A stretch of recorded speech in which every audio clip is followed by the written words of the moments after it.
rubber compressor ကိုစပြီးတော့စီလဲပါတော့မယ်အဲ့တော့ rubber compressor တိုက်ကတော့ကျွန်တော်တို့ HG834E เนาะ 2554S เนาะနောက်တစ်ခါကျတော့ကောင်ကတော့ Ushiro တစ်စိတ်ပါအခုကျွန်တော်တို့အားတော့ rubber compressor ကိုကျွန်တော်တို့စီစလဲဖို့လုပ်နေတဲ့ condition လေးဖြစ်ပါတယ်rubber compressor စီစလဲပါမယ်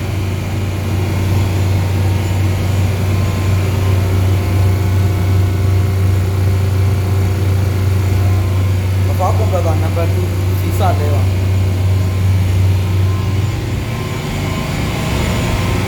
အားတော့လက်ရှိက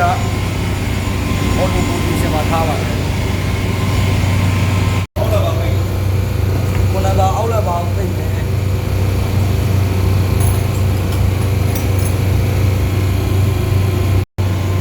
အဲ့ကြရင်ဒီအောက်လက်ပါပိတ်လိုက်လို့ရှိရင်low pressure ကျသွား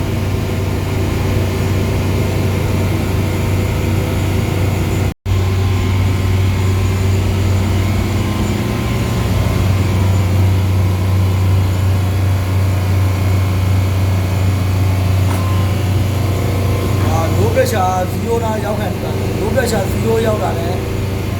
compressor auto ရက်ပါမယ်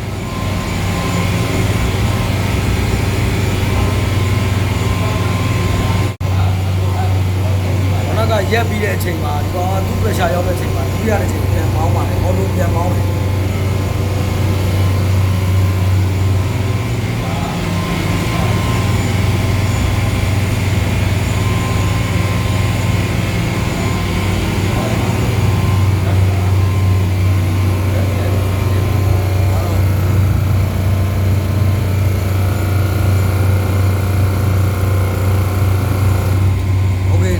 နောက်ဆုံးဒုတိယတစ်ချိန်ထိုက်ရက်သွားပါပြီ။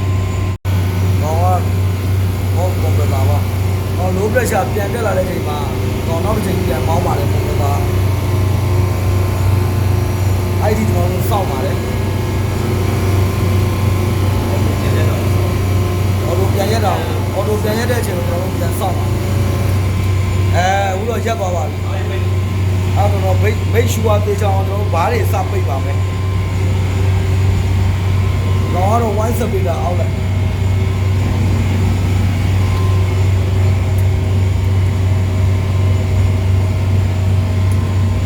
ဒါ session ပါပိတ် session ပါစပိတ်ပါ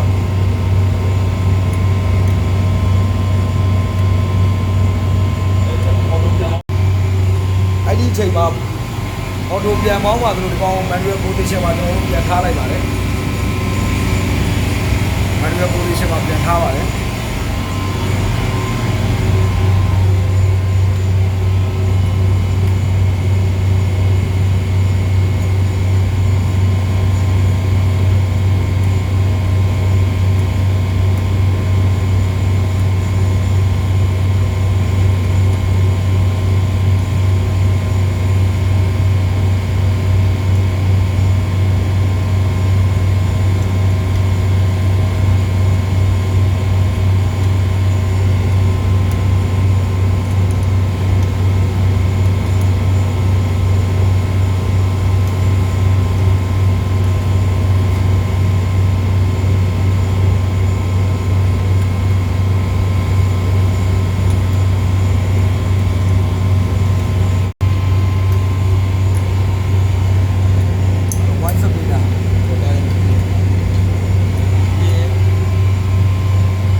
ချက်ပါ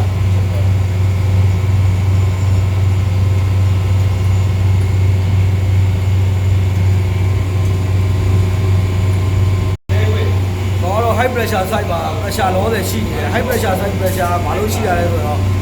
crank case ထဲမှာကျွန်တော်တို့ gas ရှိနေတယ်ပဲတော့ရောက်နေတယ်ပဲအဲ့ဒါကြောင့်ကျွန်တော်တို့ဒီကောင်လေးကို drainer လေးဖွင့်မယ် front open လေးဖွင့်မယ်ဟိုကြောက်တယ် front open ဖွင့်လိုက်တဲ့အချိန်မှာဒီ high pressure side က pressure စကြလာတယ်လေးထပ်ဖွင့်ဒီမှာ high pressure side က pressure ထပ်ကြလာတယ် ဒါလိုက်ဖွင့်လိုက်တဲ့အချိန်မှာဒီကွန်ပျူတာထဲမှာရှိတဲ့ gas ကြီးက run ဖြစ်သွားမှာတော့ high pressure side က pressure စကြတာပါ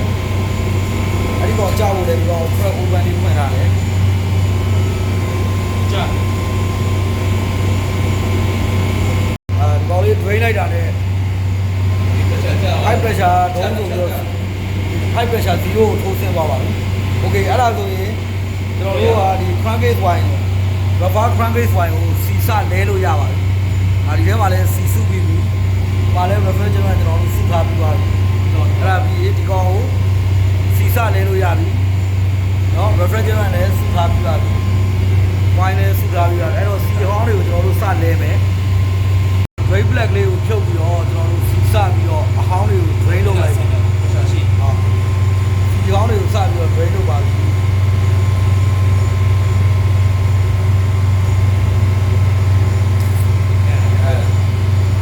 ဖွင့်လာလို့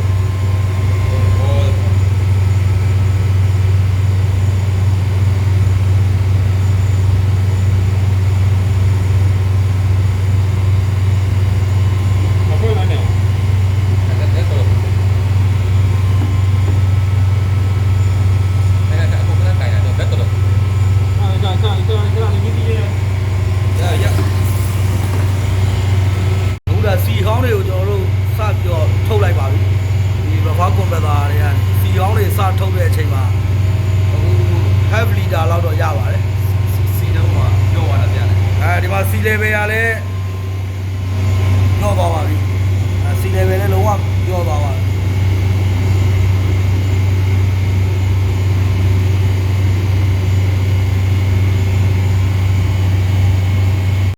အခုချိန်မှာစီကတော့ဒီ crankcase တွေကစီအဟောင်းတွေကတော့ drain လုပ်လိုက်တာပုံသလောက်ဖြစ်သွားပါပြီနော်ပုံသလောက်ဖြစ်သွားပါအဲ့ချိန်မှာ drain black ကိုပြန်ပြီးတော့ပိတ်ပါပြီ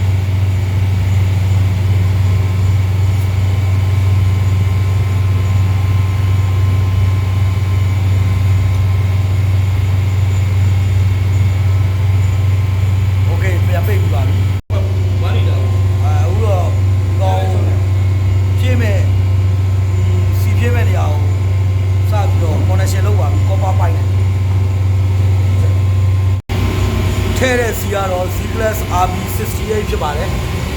ဒီ pressure ကြောင့်ဒီ pressure ပြီးလို့ရတယ်ပြီးတော့မတွေ့ဘူးဒီ pressure ကိုကြည့်တယ်ကြည့်ပြီးတော့ဘိုးတို့ကွန်ပျူတာကို manual မောင်းပါမယ်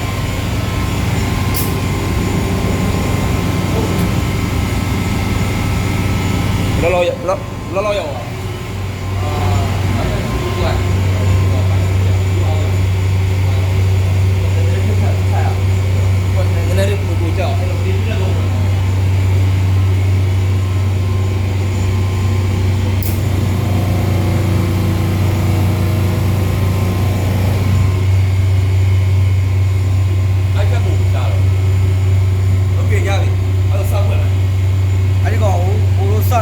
စဖြည့်ပါမယ်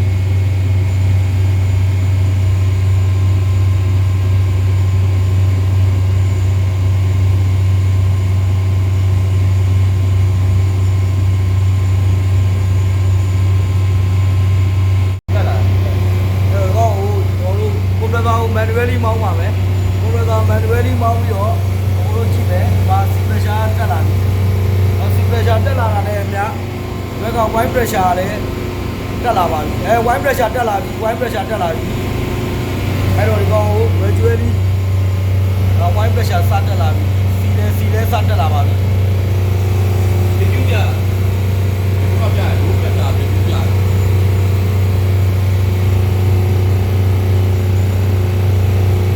white pressure စတက်လာပါပြီC လည်းစဝင်နေပြီဘောင်း manually ပဲမောင်းမယ်ကောင်းတော့ဘယ်ကုန်းပြနေပဲဒုံး pressure white pressure စတက်လာပါပြီအဲ့တော့ CR ဆိုရင် gradually ဖြည်းဖြည်းချင်းတက်လာပါပြီဖြည်းဖြည်းချင်းတက်လာပါပြီအဲ့ဒီချိန်မှာကွန်ပျူတာကို manually မောင်းဖို့မမေ့ပါနဲ့CR စတက်လာပါပြီစီတက်လာတာနဲ့ဗျာဒီဘက်က white pressure ကိုလည်းကျွန်တော်တို့ချက်ပါမယ်white pressure လည်းတက်လာပါပြီ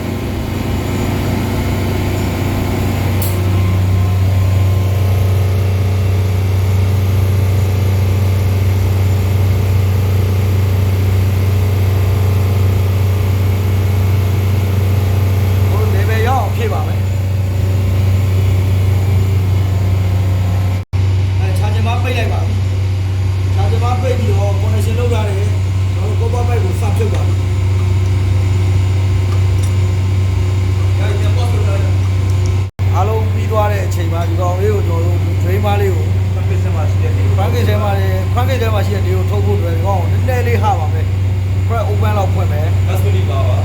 နော် gas ready ပါ ဒီကောင် gas ready ပါဟိုကျွန်တော်တို့ ဟာလားဒီတော့ဟိုဆက်ပါဦး အဲ့ချိန်မှာဘက်က session မကိုဖွင့်ပါမယ်ဘုရားက session မကိုဖွင့်မယ် ဆက်ပါမယ်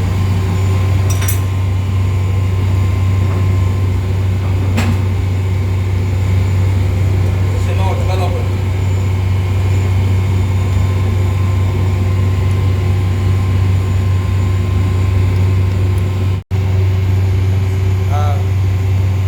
စပြီးတော့ ready လုပ်ပါတယ်gas ready ပါဆိုတော့အဲမှာရှိတဲ့ gas တွေကို ready စလုပ်တယ်အဲ ready အဲတော့ဒီ တော့ air lock မဖြစ်အောင် ready စလုပ်တယ်တော့ဒီ compressor ထဲမှာရှိတဲ့ဒီဖက်သွားအောင်လေတွေဖက်သွားအောင်တော့အဲလို ready လုပ်ဖို့ဒီကောင် ပိတ်မယ်ဒီဖက်ပြီးတော့ပိတ်မယ် တော့လေထွက်ပြီးဆိုတာဒီကောင်ပြန်ပိတ်မယ် ညာတော့အဲ့တော့ခုဖွင့်လာတော့ဘလို့ဟိုဟာ separator မှာလည်းဖွင့်လိုက်တော့ separator မှာဖွင့်ပြီးဆက်တော့ ဟို wine separator ဘာလို့လဲအကုန်လုံးဖွင့်လိုက်ပါပြီအကုန်ဖွင့်လိုက်ပါပြီ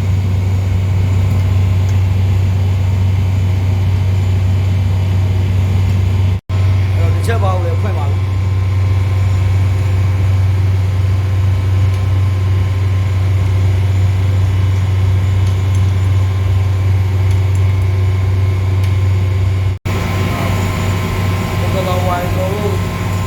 ဘာကိုပဲလာဝိုင်းစီစာလဲပါတော့မယ်ဒီပါဒီခုနကတော့အောက်လက်ကိုကျွန်တော်တို့အောက်လက်မှာဒါနောက်ဆုံးပါပေါ့နော်နောက်ဆုံးပါကိုကျွန်တော်တို့တစ်ဝက်ဖွင့်ပါမယ်တစ်ဝက်ပဲဖွင့်ပါမယ်အပြည့်ရဘယ်နှပတ်လဲ တစ်ပတ်တော့တစ်ပတ်တော့ တစ်ဝက်ဖွင့်ပါပြီ တစ်ပတ်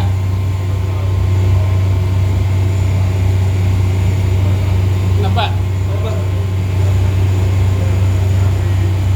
သုံးပတ် အဲ့ချိန်မှာကွန်ပျူတာကိုအော်တိုပြန်ပြောင်းပါပြီဟိုလိုလာပြီ ကွန်ပျူတာအော်တို run သွားပြီအဲ့ run သွားတဲ့အချိန်မှာကျွန်တော်တို့က ဆက်လက်စားကြည့်ဆက်လက်စား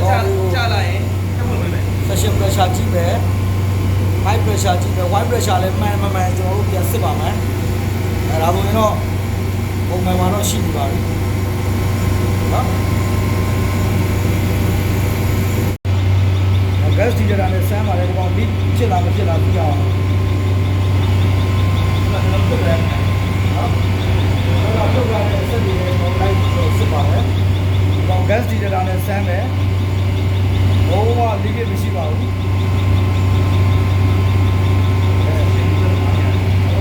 ချက်ပါရရတယ်ဆမ်းတယ်တော့ဘုံနော်ဒီဘာလေးလေးမှမရှိပါဘူးအဲ့ဒါဆိုရင်ကျွန်တော်တို့ဘာကိုပဲတာလဲအားလုံးဒီဆုံးပါပြီအားလုံးအချိန်ကြီးပါတယ်ဘုံသူကလည်းပုံပြရရတယ်လို့လည်းကျွန်တော်တို့တရားလေးပြောနေပါတယ်ဒီလိုပါpressure တွေလည်းပုံမှန်ရှိနေပြီအဲ့ဒီချိန်မှာ wine ကိုလည်းကျွန်တော်တို့ကြည့်တယ်နော် wine ကလည်းမှန်နေပြီဒါဆိုရင်တော့ကျွန်တော်တို့ဒါ compressor wine ဖြည့်တာဒါပြီးပါပြီလုပ်ငန်းအားလုံးပြီးဆုံးသွားပါပြီနော်အားလုံးကိုကျေးဇူးတင်ပါတယ် ဒီတာပြေပါဝင်သရုပ်ဆောင်သူယူလိုက်တော့